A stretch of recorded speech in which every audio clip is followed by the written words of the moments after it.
اعوذ باللہ من الشیطان الرجیم بسم اللہ الرحمن الرحیم۔ اربوں خربوں درود و سلام حضرت محمد مصطفیٰ صلی اللہ علیہ وسلم پر اور آپ کی آل پر۔ دا نالج فیکٹری کے ساتھیوں السلام علیکم۔ ناظرین اکرام، کرونا وائرس اصل میں وہ چھوٹا دھماکہ ہے جس کے بعد ایک بہت بھیانک بلکہ آخری دھماکہ ہوگا۔ اصل میں اس وائرس کے ذریعے تمام دنیا میں اس کی ویکسین لگوانا لازمی قرار دے دیا جائے گا۔ آپ بغیر ویکسین لگوائے اور سرٹیفکیٹ حاصل کیے نہ ہوائی سفر کر سکیں گے، نہ حج و عمرہ، اور نہ ہی زیارتوں کو جا سکیں گے، یہاں تک کہ شادی بھی نہ ہو سکے گی۔ بچوں کو اسکول میں داخلہ نہیں ملے گا۔ اس کام میں پہلے سے شامل بل گیٹس جیسے مخیر حضرات دل کھول کر غریب ممالک کی امداد کریں گے۔ اب آپ کی شاید سمجھ میں یہ بھی آ جائے کہ ایک کمپیوٹر سافٹ ویئر کی صلاحیت رکھنے والا دنیا کا امیر ترین شخص اپنا کام چھوڑ کر ویکسین کی فیلڈ میں کیوں گھس گیا تھا۔ اس کام میں 5 سال تک کا عرصہ لگ سکتا ہے، مگر اس کے بعد تمام لوگوں کی رگوں میں یہ ویکسین دوڑ رہی ہوگی۔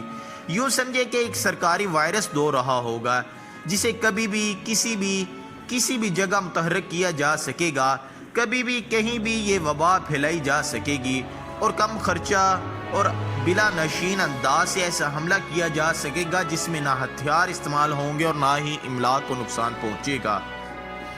اسی دوران دشمن کو ویکسین بیچ کر اور قرضہ دے کر مزید اپنے جال میں پھنسایا جا سکے گا۔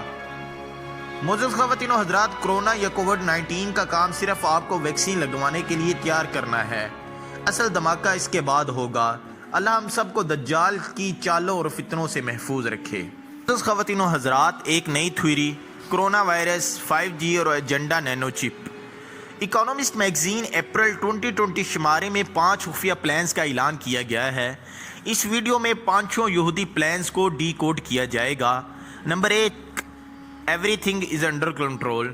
اس کے معنی ہے ہر چیز طے شدہ منصوبے کے مطابق ہمارے کنٹرول میں ہے۔ ایک طرف پوری دنیا کرونا سے ڈر کر گھروں میں بیٹھی ہوئی ہے، حکومتیں دارالحکومتوں تک محدود ہو کر رہ گئی ہیں، عوام کو 2 وقت کی روٹی کے لالے پڑے ہوئے ہیں، کئی ممالک کو اپنی حیثیت برقرار رکھنے کے خطرے کا سامنا بھی ہے۔ لیکن آپ دیکھیں، وہیں یہودی میگزین فخریہ کہتا ہے کہ every thing is under control. یہ بات عقل مندوں کے کان کھڑے کرنے کے لیے کافی ہے۔ کرونا وائرس کے ذریعے جس جال کو بچھایا گیا ہے وہ بالکل توقعات کے عین مطابق پورا ہو رہا ہے۔ تبھی تو یہودی میگزین فخریہ کہتا ہے کہ سب کچھ طے شدہ منصوبے کے مطابق ان کے کنٹرول میں ہے۔ Number 2، big government. اس سے مراد ہے عالمی حکومت۔ اس بڑی حکومت کو یہودی دانا بزرگوں کی خفیہ دستاویزات دی الومیناٹی پروٹوکولز میں سپر گورنمنٹ کے نام سے بار بار بیان کیا گیا ہے، جن کے مطابق پوری دنیا کی ایک ہی عالمی سپر گورنمنٹ بنائی جائے گی جس کا حکمران فرعون و نمرود کی طرح پوری دنیا پر اپنے مسیحا کے ذریعے حکمرانی کرے گا۔ یہاں یہ بتانا بھی ضروری سمجھوں گا کہ ان کی عالمی حکومت بن چکی ہے اور یہ اقوام متحدہ ہے، صرف اس کا اعلان نہیں کیا گیا۔ ان کا منصوبہ یہ ہے کہ مستقبل میں کسی بھی وقت دنیا میں کرائسس پیدا کر جیسے اس وقت یہ حالات چل رہے ہیں، اقوام متحدہ کو ایک عالمی حکومت میں سپر گورنمنٹ میں تبدیل کر دیا جائے گا۔ اقوام متحدہ کے جو بھی ادارے ہوں گے انہیں وزارتوں میں تبدیل کر اسے عالمی سپر گورنمنٹ قرار دے دیا جائے گا، اور اس حکومت کی باغ دور یہودیوں نسل ایسے شخص کے ہاتھ میں دی جائے گی جو دجال کے لیے ہیکل سلیمانی تعمیر کرے گا اور یہودیوں کو چھوڑ کر باقی پوری دنیا کی اقوام کو اپنا غلام بنا لے گا۔ ناظرین اکرام، اب موجودہ دور میں آ جائیں۔ برطانوی وزیر اعظم سے لے کر بہت سے عالمی رہنماؤں نے اب کھل کر کہنا شروع کر دیا ہے کہ ایک عالمی حکومت بننی چاہیے۔ یہ سب اسی عالمی سپر گورنمنٹ بنانے کی راہ ہموار کر رہے ہیں۔ اب اگر اقوام متحدہ کا کوئی ایسا حکمران بن جائے جو ویکسین دینے کا اعلان کر دے تو دنیا کا کون سا ملک ہوگا جو اس کی حکمرانی تسلیم نہیں کرے گا۔ Number 3، Liberty. لبرٹی کا مطلب ہے آزادی۔ یہاں آزادی سے مراد دنیا کو جو آزادی حاصل ہے اس کا کنٹرول اس خفیہ ہاتھ کے پاس ہے جو اکانومسٹ نے بطور علامت اپنے کور فوٹو پر نمایاں کیا ہے۔ یہ وہ خفیہ ہاتھ ہے جو پردے میں رہ کر پوری دنیا کو چلاتا ہے۔ آپ اس ہاتھ کو یہودیوں کے 13 خفیہ خاندان سمجھیں جو پوری دنیا کی معیشت، زراعت، میڈیا، حکومت، الغرض ہر چیز کی باغ دور سنبھالے ہیں۔ ورلڈ بینک ہو یا IMF، یہ تمام ادارے ان کے فنڈ سے چلتے ہیں۔ اقوام متحدہ کا خرچہ پانی یہی دیتے ہیں۔ اقوام متحدہ کے تمام بڑے اداروں کے سربراہان ان کے اپنے لوگ اور یہودیوں نسل ہیں۔ نمبر 4، وائرس، یعنی کہ کرونا وائرس کا کنٹرول بھی اسی خفیہ ہاتھ کے پاس ہے۔ جب پوری دنیا وائرس کے خوف سے کانپ رہی ہے تو یہ لوگ کون ہیں جو کہتے ہیں کہ وائرس ان کے قابو میں ہے؟ اسرائیلی وزیر دفاع خود کہتے ہیں کہ ہمیں وائرس سے کوئی پریشانی نہیں ہے، کیونکہ جب 70% آبادی کو کرونا متاثر کر لے گا تو پھر از خود ختم ہو جائے گا۔ یعنی وہ پہلے سے جانتے ہیں کہ اتنے فیصد آبادی متاثر ہوگی، لیکن ساتھ ہی کسی قسم کی انہیں پریشانی بھی نہیں ہے۔ یہ اس بات کی علامت ہے کہ پردے کے پیچھے وہ بہت کچھ جانتے ہیں، جب ہی تو بالکل مطمئن ہے، اس لیے نہ لاک ڈاؤن کرتے ہیں نہ ہی انہیں کوئی پریشانی ہے، بلکہ اعلانیہ کہتے ہیں کہ وائرس ان کے قابو میں ہے۔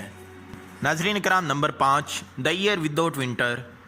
اس کو اگر ڈی کوڈ کریں تو اس کا مطلب ہوگا کہ اس سال دنیا کو موسم سرما گھروں میں قید رہ کر گزارنا پڑے گا۔ یاد رہے اس وقت سال کا 5واں مہینہ مئی چل رہا ہے، لیکن انہوں نے اعلان کر دیا ہے کہ اس سال موسم سرما نہیں ہوگا، یعنی دنیا موسم سرما کے مزے اس سال نہیں لے سکے گی۔ یہاں یہ بتانا ضروری سمجھوں گا کہ کرونا وائرس پر بنی فلم کنٹیجن میں بھی ایک ڈائیلاگ بالکل ایسے ہی سننے کو ملتا ہے۔ ایک لڑکی ویکسین کی عدم دستیابی پر اکتاتے ہوئے کہتی ہے کہ یعنی اس سال میرا موسم سرما برباد ہو جائے گا، کیونکہ مجھے گھر میں قید رہ کر گزارنا ہوگا۔ اکانومسٹ میگزین، کنٹیجن فلم اور موجودہ صورتحال کا آپس میں بہت گہرا تعلق ہے۔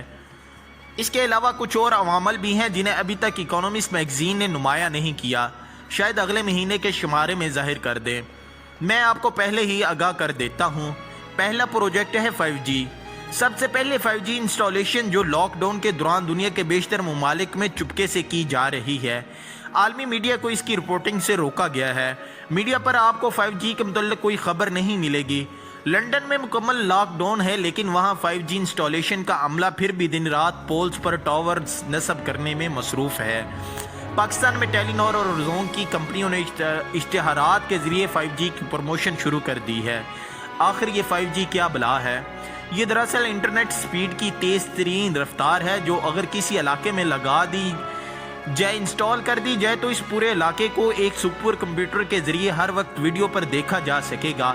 علاقے کا کوئی فرد ایسا نہیں بچے گا جس کی جاسوسی ممکن نہ ہو۔ موبائل سے لے کر ٹی وی، LCD یا LED، فریج، آٹو پارٹس اور گھر کی تمام اشیاء میں نصب چھوٹے چھوٹے کیمروں کے ذریعے 24 گھنٹے ہر فرد کی جاسوسی ممکن ہو جائے گی۔ ملٹری سطح پر یہ کام پہلے ہی دنیا کی بڑی افواج کرتی رہی ہیں، لیکن عوامی سطح پر اسے لانے کا بہت زیادہ سائنسی نقصان بھی ہے، کیونکہ اس ٹیکنالوجی کی شعاعیں انسانی دماغ کے لیے انتہائی خطرناک ہیں۔ ماہرین کے مطابق 5G سگنلز میں رہنے والا انسان ایسا ہوگا جیسے اس کا دماغ مائکرو ویو اوون میں پڑا ہوا ہے۔ یہ انسان کو مختلف ذہنی بیماریوں کا شکار کر دے گی، لیکن خفیہ ہاتھ کو اس کی پرواہ نہیں، کیونکہ انسانوں کے دماغ پر کیا بیتے گی۔ انہیں صرف پوری دنیا کو ڈیجیٹلائز کرنا ہے، اور اس مقصد کے لیے لاکھوں انسانوں کو مارنا بھی پڑے تو وہ اس سے بھی دریغ نہیں کریں گے۔ اکرام، دوسرا پروجیکٹ ہے نینو چپ ذریعہ ویکسین۔ حال ہی میں ایک آرٹیکل میری آنکھوں کے سامنے سے گزرا جس میں بل گیٹس نے $1 بلین کی سرمایہ کاری کرنے کا اعلان کیا ہے۔ یہ اعلان پوری دنیا کو ڈیجیٹلائز کرنے کے متعلق تھا۔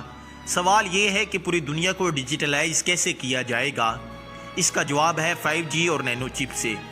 دیکھیں، 5G کے ٹاورز بظاہر تو آپ کو انٹرنیٹ کی تیز سپیڈ دینے کے لیے ہوں گے، لیکن ان کا اصل خفیہ مقصد انسانوں میں لگی نینو چپ میں جمع ہونے والا ڈیٹا، یعنی آپ کی دماغی سوچ کسی خفیہ جگہ جمع کرنا ہوگا۔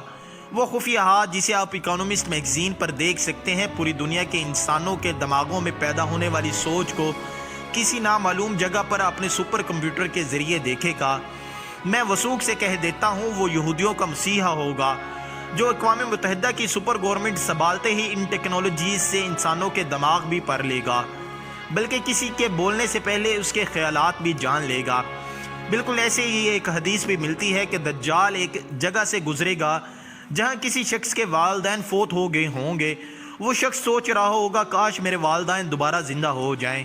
دجال اس کی یہ سوچ اور خواہش پہچان لے گا اور اس کے بولنے سے پہلے اس کے پاس جا کر اسے کہے گا اگر میں تمہارے والدین کو زندہ کر دوں تو کیا تم مجھے خدا مان لو گے؟ وہ شخص بولے گا ہاں کیوں نہیں۔ پھر دجال اپنے شیاطین کو حکم دے گا کہ وہ اس شخص کے والدین کے مردہ اجسام میں داخل ہو کر زندہ ہو کر کھڑے ہو جائیں اور اس شخص کو کہیں بیٹا یہ دجال تمہارا رب ہے، اس کی بات مان لو اور اس کی اطاعت کرو۔ یہاں یہ بھی ثابت ہو کہ دجال اور اس کی قوتوں کو شیاطین کی مدد حاصل ہو جائے گی، یعنی وہ کسی ایسی ٹیکنالوجی حاصل کرنے میں کامیاب ہو جائیں گے جس سے دنیا میں موجود غیر مرئی مخلوق یعنی جنات سے ان کا رابطہ ممکن ہو جائے گا، اور اس کی مدد سے دجال شیطانوں سے مدد لے گا۔ رسول کریم صلی اللہ علیہ وسلم نے فرمایا اللہ روئے زمین کے تمام شیاطین کو دجال کے تابع کر دے گا تاکہ اس فتنہ عظیم سے دنیا کے آخری بہترین مسلمانوں کی آزمائش کرے۔ اب سارے منظر عام کو اگر مختصر بیان کیا جائے تو یہ کچھ ایسا ہوگا، خفیہ ہاتھ کامیاب ہو رہا ہے، ہر چیز طے شدہ منصوبے کے مطابق ان کے کنٹرول میں ہے۔ کرونا وائرس سے دنیا کو لاک ڈاؤن کروا کر وہ اپنے منصوبوں میں کامیاب ہو رہے ہیں، ساتھ ہی انہیں چپکے سے 5G انسٹالیشن شروع کر دی ہے، اور بل گیٹس نے نینو چپس کی شروعات کے لیے اقوام متحدہ سے $1 ملین کا معاہدہ بھی کر لیا ہے۔ اس معاہدے میں ویکسین بنے گی اور اسی ویکسین کے اندر اتنی چھوٹی نینو چپ ہوں گی جو انسان کو خوردبین سے ہی نظر آ سکتی ہیں، وہ دنیا کے ہر انسان کو دی جائے گی۔ کنٹیجین فلم میں جو ویکسین سب کو دی جاتی ہے وہ ناک میں ڈالی جاتی ہے اور ساتھ ہی ایک ڈیجیٹل کرا ہاتھ میں پہنایا جاتا ہے جس سے ان کی خفیہ جگہ سے مانیٹر کیا جا سکتا ہے۔ اب مجھے پورا یقین ہے بل گیٹس بھی اقوام متحدہ کو چلانے والے خفیہ ہاتھ کے ساتھ مل کر ایسی ہی ویکسین بنائے گا جو ناک یا منہ میں ڈالی جائے گی اور اس کے ذریعے نینو چپ بھی ہر انسان کے جسم میں داخل کی جائے گی۔ چونکہ جب انتہائی چھوٹی چپ ہوگی اور کسی بھی ویکسین کے ذریعے جسم میں ڈالی جا سکتی ہے، لہذا کسی انسان کو پتہ ہی نہیں چلے گا کہ وہ چپ زدہ ہو چکا ہے یا نہیں۔ دجال کو دنیا میں خوش آمدید کہنے کی تیاریاں عروج پر ہیں۔ جو پہلے سے اس فتنے سے آگاہ ہوں گے وہیں اس سے بچ سکیں گے، جو لا علم ہوں گے وہ پھنس جائیں گے، بہک جائیں گے، گمراہ ہو جائیں گے، سیلابی پانی میں تنکوں کی طرح بہہ جائیں گے۔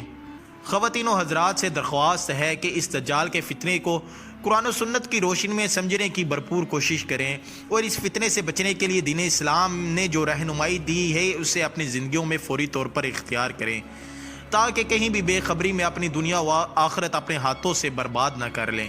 دجال کے فتنے سے بچنے کے لیے سورۃ الکہف کی پہلی 10 آیات کی روزانہ تلاوت کریں اور دجال کے فتنے سے بچنے کی مسنون دعائیں یاد کر کے اپنے معمول کے اذکار میں شامل فرما لیں۔ اللہ تعالی ہمیں توبہ کرنے اور قرآن و سنت کے مطابق زندگی گزارنے کی توفیق عطا فرمائے، آمین یا رب العالمین۔ ناظرین اکرام، اسی کے ساتھ ہماری آج کی ویڈیو کا اختتام ہوتا ہے۔ امید ہے آپ کو ویڈیو پسند آئی ہوگی۔ ویڈیو پسند آنے کی صورت میں لائک اور شیئر ضرور کیجیے۔ اپنا اور اپنے پیاروں کا ڈھیروں خیال رکھیں۔ اللہ ہم سب کا حامی و ناصر ہو۔ جلد ہی نئی علمی اور دلچسپ ویڈیو کے ساتھ دوبارہ حاضر ہوں گے، تب تک اللہ حافظ۔